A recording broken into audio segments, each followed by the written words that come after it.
Bon.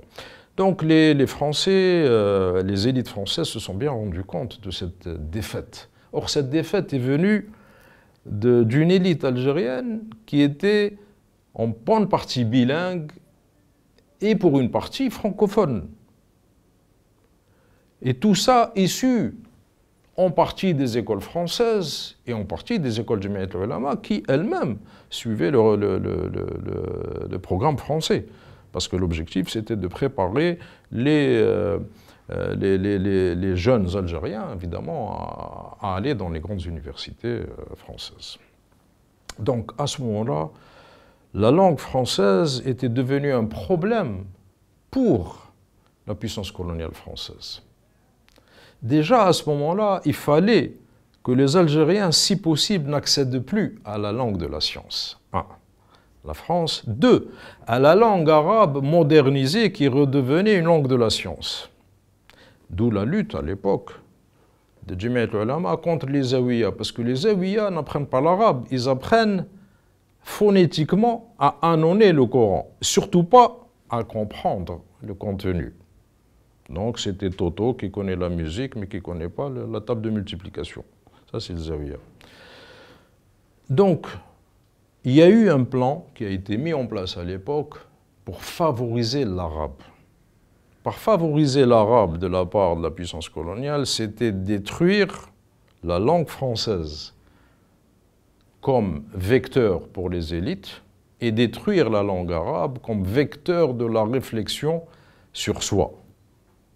Parce que malgré tout, c'est dans la langue arabe que notre histoire s'était écrite pendant quelques siècles, 7 ou 8 siècles. Bon. Donc, cet objectif a été poussé jusqu'au bout, puisque l'accord des Français après la guerre de 1956 de Suez, donc des Français qui n'étaient pas sortis victorieux de la guerre parce que les Américains et les Russes étaient intervenus pour bloquer l'opération de reconquête du canal de Suez par les Anglais et les Français. Néanmoins, vous savez très bien que la guerre ne sert qu'à négocier. Donc à ce moment-là, les Français avaient négocié avec les Égyptiens pour la prise en charge en commun de la révolution algérienne. La prise en charge en commun de la révolution algérienne, bien évidemment, c'est la manipulation, c'est le mauvais armement, c'est surtout aussi la prise en charge du côté idéologique, d'où les frères musulmans fournis par les Anglais, l'encadrement du mauvais arabe des Égyptiens, non pas parce que les Égyptiens sont de mauvais arabes, mais parce qu'ils ne nous ont envoyé qu'un encadrement très très médiocre, justement, qui perpétuait l'arabe des Zaouïas, et surtout qui allait à l'encontre de l'arabe de Jamiat al-Ulama. Voilà. Donc là, on voit bien que nous avons un pays qui se dit francophone, la France, mais qui dans la réalité va favoriser en sous-main, dès la fin des années 50, l'imposition d'une idéologie musulmane rétrograde, très encadrée militairement, parce que les Frères musulmans, c'est une organisation dite de centralisme démocratique, c'est-à-dire très encadrée, c'est pas des boy scouts, hein, c'est vraiment des katibas. Hein. Bon. Et puis, avec une langue appauvrie, c'est-à-dire en apparence très riche phonétiquement, mais appauvrie, puisqu'il ne fallait surtout pas comprendre ce qu'on dit.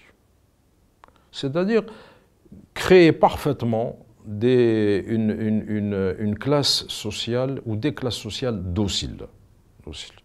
Donc, on a bien vu les effets de cette politique après l'indépendance. Et après l'indépendance, des choses sont passées de façon extraordinaire, c'est-à-dire que, on reviendra peut-être en parlant des élites, mais je veux dire, la francophonie apparente s'est réduite petit à petit à la production d'un lien de suggestion entre les élites qui allaient faire un effort d'apprentissage du français et la maison mère, si on peut l'appeler comme ça, qui est évidemment, à travers la culture française, la logique néocoloniale. La logique néocoloniale. Cette logique elle est assez, comment dire, elle est assez redoutable. Parce que dans le fond, quand vous détruisez une langue, en fait, vous détruisez le système d'enseignement qu'il y a derrière cette langue. Vous détruisez la capacité de production d'un environnement qui puisse satisfaire la production et la reproduction de l'élite. Vous voyez bien que je ne parle pas du reste de la population.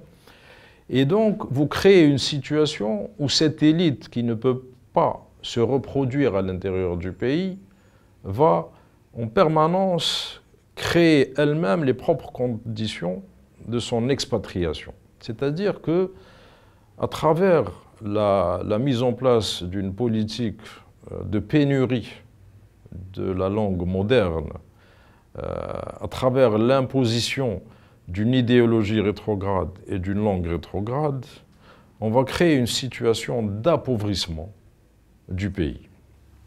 Pourquoi? Parce que, justement, la seule façon de gagner la guerre qu'on a perdue, je parle de la France, la seule façon de gagner la guerre qu'on a perdue, c'est de détruire l'instrument par lequel nous avons perdu la guerre. Nous n'avons pas perdu la guerre par les armes, nous avons perdu la guerre par l'intelligence. Donc il faut détruire la capacité de production de l'intelligence. Donc nous avons aujourd'hui cette situation paradoxale où vous avez de moins en moins de langue française qui est enseignée, de plus en plus de demandes adressées à des instituts français, mais de la part de qui? De la part des enfants de l'élite qui continuent encore à vivre ici. Mais avec cette situation paradoxale aussi, c'est que l'Algérie, dans cette période où elle a contribué elle-même, bien évidemment, à détruire son propre système d'enseignement, produit quand même, on le voit bien à travers la conjoncture, beaucoup plus de médecins que ne produit aujourd'hui la France. Elle produit beaucoup plus d'informaticiens que nous n'en utilisons, etc. D'ailleurs, de polytechniciens, etc., etc. Alors évidemment, on peut dire, tiens, ça a l'air stupide tout ça. Non, pas du tout. Parce que, dans le fond, c'est une opération où, d'abord pour les rapports néocoloniaux, d'abord ça fait partie du pillage des richesses. Parce que vous créez sur place, c'est-à-dire en Algérie, un système qui va attirer les meilleurs. Les meilleurs, ils vont faire quoi? Ils vont faire informatique, ils vont faire polytechnique, ils vont faire architecture, puis ils vont faire biologie au sens large, etc. Il y a aussi d'autres matières, mais de toute façon, les meilleurs vont vouloir aller se perfectionner ou travailler à l'extérieur parce que les conditions à l'intérieur ne sont plus réunies du tout. Non seulement vous allez récupérer, vous, en tant que puissance coloniale ou néocoloniale, les meilleurs en appauvrissant, mais en même temps, vous allez vous assurer que, de toute façon, le pays ne peut pas garder sur place les élites. Alors, les centres français servent à ça. Ils ne servent pas à diffuser le français. Ils servent à filtrer en permanence ce qu'il y a de meilleur pour que surtout ils ne restent pas sur place. Parce que le secret du développement, le secret de la croissance, le secret tout simplement de l'existence, c'est l'intelligence. C'est l'intelligence. Si vous détruisez l'intelligence d'un pays, si vous l'attirez en permanence à l'étranger, vous êtes sûr que ce pays est réduit au strict minimum. Vous avez exactement ce qu'on a voulu dès le départ, c'est-à-dire une masse de gens encadrés idéologiquement, surtout pour ne jamais réfléchir, et qui sont tenus par des problèmes très simples. Pénurie permanente, problèmes permanents, la haine de soi, la haine de sa propre culture, l'autodestruction, la scarification, les gens qui se jettent par le 6e étage, ou là, qui prennent une lame gilette pour se scarifier, c'est exactement le même principe, c'est la haine de soi. La haine de soi vient du fait que nous n'avons plus la capacité de produire, de quoi être fier, de quoi être heureux d'habiter son corps et d'habiter son pays. Et donc vous avez cette perpétuation permanente de, grâce au centre français ou autre, Shbab Kerromé, etc.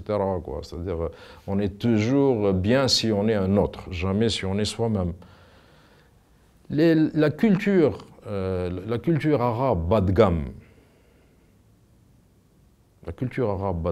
produit exactement les mêmes effets que la culture française haut de gamme. Parce que la culture arabe bas de gamme, ben vous vous déclarez toujours Qurayshite ou Hashmi.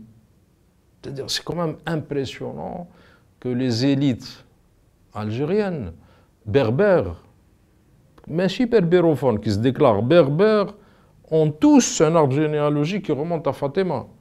Il y a un problème statistique là-dedans. Hein. Il y a un problème statistique, c'est-à-dire que la culture sous-arabe produit de la négation de soi. Elle perpétue exactement le même problème. Et ça va très loin.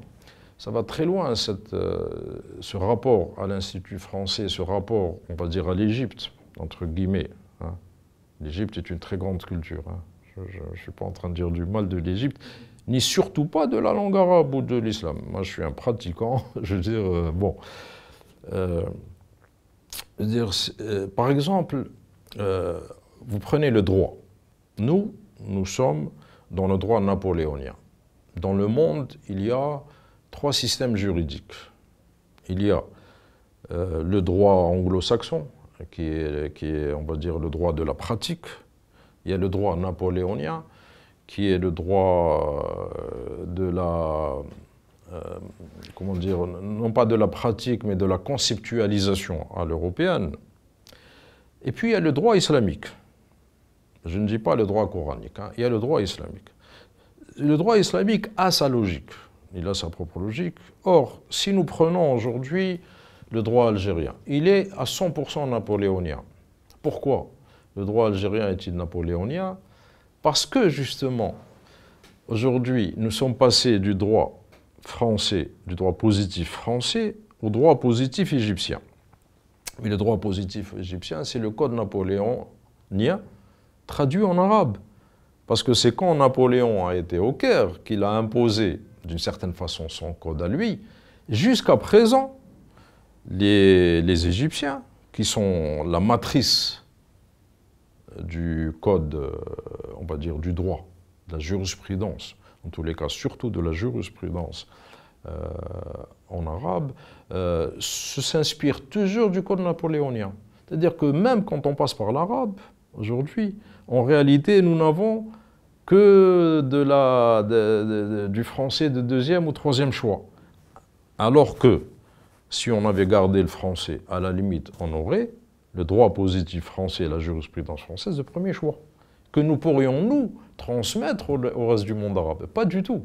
C'est-à-dire par les choix, donc de la langue, par les choix du rapport néocolonial qui a transité aussi par l'Égypte, nous sommes devenus des acheteurs d'une culture française que nous maîtrisions et grâce à laquelle nous avons gagné la guerre par rapport à la France, nous sommes devenus les acheteurs de cette culture par l'intermédiaire de l'Égypte.